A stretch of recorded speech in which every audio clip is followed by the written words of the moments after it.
حضرت امام حسین رضی اللہ تعالیٰ عنہ یہ حضور کی اولاد پاک ہیں۔ پیروں کو نہ تھوڑی مٹی لگ گئی،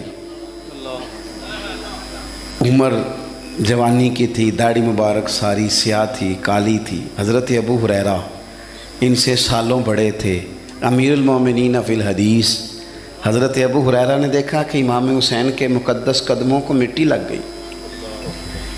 کسی سے بھی کہا جا سکتا تھا ذرا امام صاحب کی توجہ کرانا، یہ ذرا مٹی اتار دینا، لیکن حضرت ابو ہریرہ جھٹ سے اٹھے، اپنی پگڑی کھولی، اس کا پلو لیا اور حضرت امام حسین کے پیروں سے مٹی صاف کرنی شروع کر دی۔ کیوں کہ اہل فضل ہی کسی کی فضیلت کو جان سکتا، عزت والا ہی کسی کو عزت دیتا ہے، جس کے پاس وقار ہو۔ او میرے سنگیوں، لوگوں کی باتوں میں نہ آنا، یہ تمہیں الجھا دیں گے، یہ تمہیں تفریق میں ڈال دیں گے، یہ انتشار برپا کریں گے۔ یہ وہ حسین جماعت ہے جو حضور کے سامنے بیٹھا کرتی تھی۔ ان سے پیار کرنا، ان سے محبت کرنا۔ آپ کبھی ترمذی کی ایک حدیث پڑھیں تو مر جانے کو جی کرتا ہے۔ حضور نے فرمایا تھا میرے صحابہ کے بارے میں اللہ سے ڈرنا، میرے بعد انہیں اپنی زبانوں کا نشانہ نہ بنانا۔ کاش کوئی ان جملوں کا درد سمجھ سکے۔ فرمایا رب سے ڈرنا، اور کریم فرمانے لگے جس نے ان سے محبت کی میری محبت کی وجہ سے محبت کی، اور جس نے ان سے عداوت رکھی میری وجہ سے رکھی۔ کبھی بھی کسی میں، اور جو حضور کی اولاد ہے، صحابہ کرام نے ایک جگہ کچھ نذرانہ جمع کیا اور جمع کر کے کہا کہ حضور کی بارگاہ میں پیش کرنا ہے۔ اخراجات بہت زیادہ ہیں اور ظاہری وسائل اس ترتیب سے نہیں ہیں، یہ نذرانہ ہر مہینے پیش کرنا ہے۔ جب وہ لے کے حضور کی بارگاہ میں گئے نا تو اللہ نے قرآن نازل کر دیا۔ فرمایا محبوب ان سے کہہ دو لا اسألکم علیہ اجرا، میں تبلیغ دین پر تم سے کوئی اجر نہیں مانگتا، الا المودۃ فی القربى، بس میرے قریبیوں سے پیار کرتے رہنا، میرے قریبیوں سے محبت کرنا، پیار کرنا قریبیوں سے۔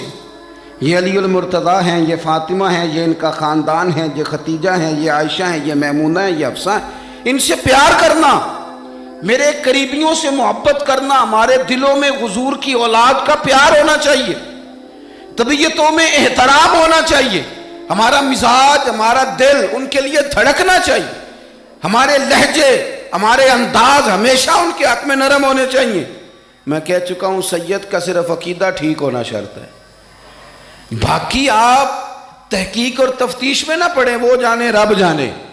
آپ کوشش فرمائیں ہماری اولادیں، ہم خود اور اہل فضل کا ادب کبھی نہ چھوڑیں۔ دوسری بات آپ سے یہ عرض کرنی ہے، اس کو اچھی طرح سمجھ لیں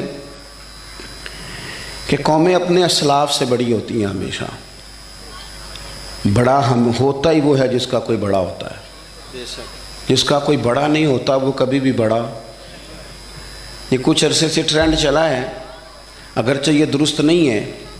آپ کسی سنار کی دکان پہ جائیں تو اس نے اپنے پیچھے نا اپنے والد صاحب کی اور دادا کی فوٹو لگائی ہوتی ہے۔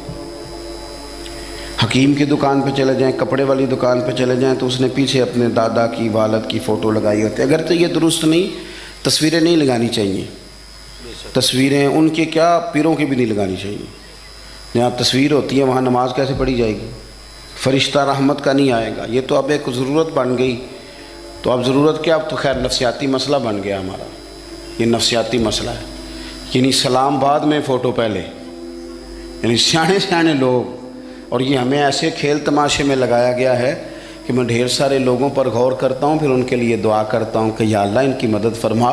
یعنی اس طرح کی حالت ہے کہ وہ زندہ ہی موبائل کے اندر ہے، ہر چیز ہی۔ مجھ سے ایک دفعہ ایک صاحب نے پوچھا مولوی آج کل بڑے لڑ رہے ہیں، میں نے کہا وہ 4-5 ہے جن کو آپ موبائل پہ دیکھتے ہیں، آپ میرے ساتھ آئیں، میں آپ کو 20 اور سینکڑوں شیخ الحدیث بتاتا ہوں جو سکون سے بیٹھ کر رسول اللہ کا دین پڑھا رہے ہیں۔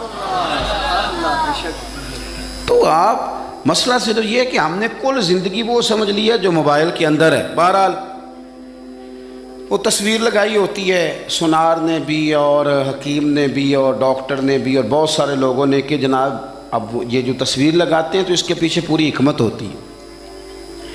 آپ ان سے پوچھتے ہیں یہ فوٹو کیوں لگائی ہے تو وہ کہتے ہیں ہم یہ بتانا چاہتے ہیں کہ یہ کام آج نہیں ہم نے شروع کیا، ہمارا شجرہ پرانا ہے، ہمارے باپ دادا سارے یہی کام کرتے تھے، ہمارا خاندانی ورثہ ہے۔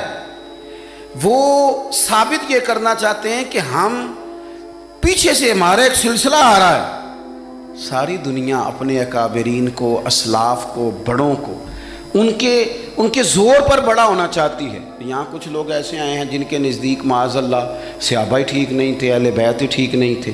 آپ اپنی سند کیسے مضبوط کریں گے؟ اگر وہ اولین جو حضور کے سامنے بیٹھتے تھے وہی ٹھیک نہیں تھے تو پھر ان سے ہو کے جو دین آگے آیا اس کو تم کیسے ٹھیک مانو؟ ساری چیزوں کو مشکوک کرنا چاہتے ہیں. ہمارے بزرگوں نے، امام بخاری نے، امام مسلم نے محنت کر کے حدیثیں تلاش کی، اصول بیان کیے کہ یہ حدیث صحیح ہے، متواتر ہے، حسن ہے، ضعیف ہے، کیا ہے، اس کے اصول اور قاعدے بیان کیے. اور جب انہوں نے خود پوری تحقیق کی، تھوڑی سی آپ مشکل بات نہیں کر رہا، تھوڑی سی آپ غور کریں گے، انہوں نے سینکڑوں میل کا سفر کیا، گھوڑوں پہ، پیدل، اونٹوں پہ، ریسرچ کر کے بتایا کہ یہ حدیث بالکل درست ہے، اپنی سند کے اعتبار سے، متن کے اعتبار سے یہ متواتر درجے کی ہے. انہوں نے پوری ریسرچ کی. پھر غور کریں کیا کہہ رہا ہوں، جب پوری تحقیق کر لی تھی تو پھر انہیں کہنا چاہیے تھا نا یہ نبی پاک نے فرمایا ہے، کہنا چاہیے تھا نا کہ یہ حضور نے فرمایا، ہماری تحقیق ہے، حدیث درست ہے. لیکن کسی نے بھی ڈائریکٹ نہیں کہا.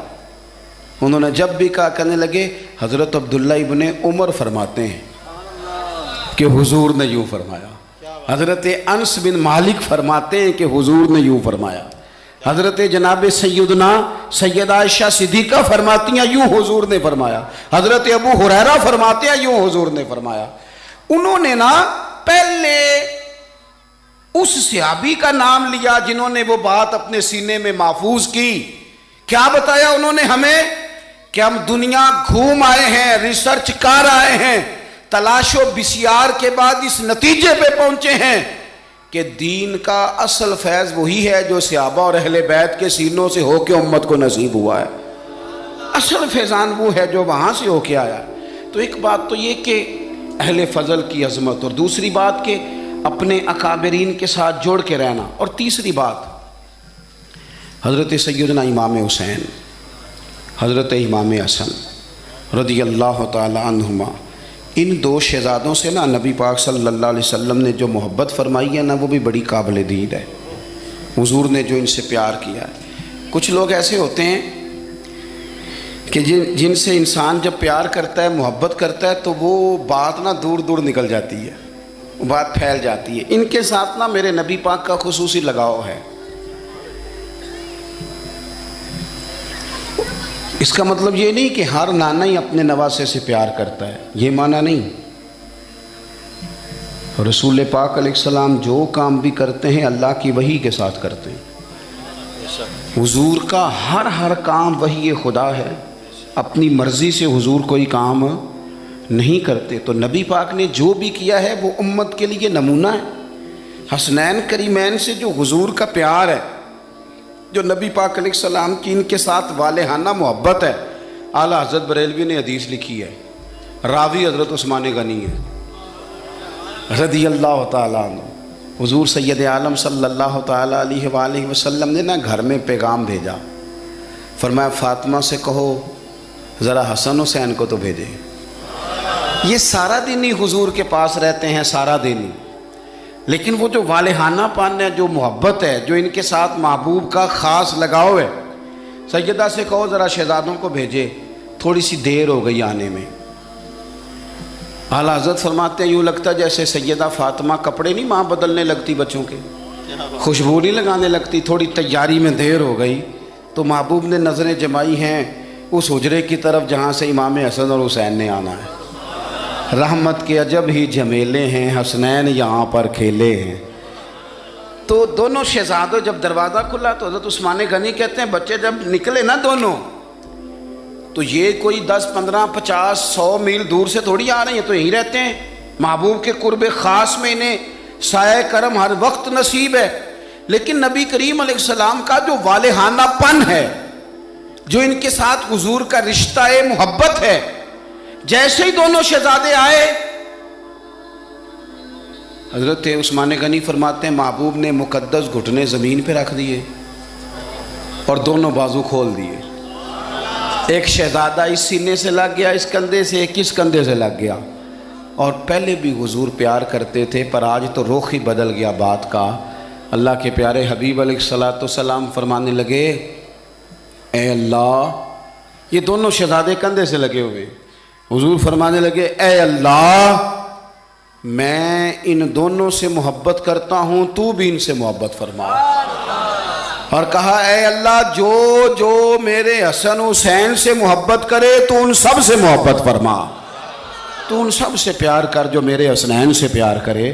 اللہ کے پیارے محبوب علیہ السلام کی محبت جب حضور کو، بھئی جس چیز کی طرف محبوب نے ایک دفعہ دیکھا ہے نا، وہ غار ثور میں حضور ایک دفعہ گئے ہیں، 3 دن قیام کیا، ایک دفعہ گئے، تو ہمارا تو کئی بار جانے کو دل کرتا ہے۔ جہاں حضور تھوڑی دیر قیام فرمائیں اس جگہ سے پیار ہو جاتا ہے، اور جن شہزادوں سے حضور اس والہانہ انداز میں پیار کریں، ان کی محبت، ان کا پیار ہمارے دلوں میں ہونا چاہیے، اور کچھ نہ ہمارے جذبات ہونے چاہیے، کچھ ہمارے جذبات میں والہانہ پن ہونا چاہیے ان شہزادوں کے لیے۔